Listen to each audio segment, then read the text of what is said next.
पालघरच्या वसई तालुक्यातील नायगाव पूर्व येथील गिरनार हॉटेलसमोर अतिक्रमण हटवताना झालेल्या दुर्घटनेत 20 वर्षीय तरुणाचा विजेचा धक्का लागून मृत्यू झाल्याची दुर्दैवी घटना घडली आहे।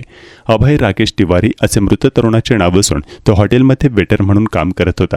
वसई विरार महानगरपालिकेचे अधिकारी अतिक्रमण हटवण्यासाठी आले होते। त्यावेळी गिरनार हॉटेलसमोर लोखंडी बॅनरवर कारवाई करतील म्हणून ते हटवण्यासाठी अभय तिवारीसह इतर 3 जणांनी बॅनर उचलताच वरून केलेल्या उच्चदाब विद्युत वाहिनीचा स्पर्श झाल्याने चौघांनाही जोरदार विजेचा धक्का बसला।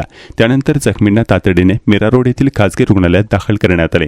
मात्र उपचारादरम्यान डॉक्टरांनी अभय तिवारी याला मृत घोषित केले। या प्रकरणी नायगाव पोलीस ठाण्यात अकस्मात मृत्यूची नोंद करण्यात आली असून पुढील तपास सुरू आहे।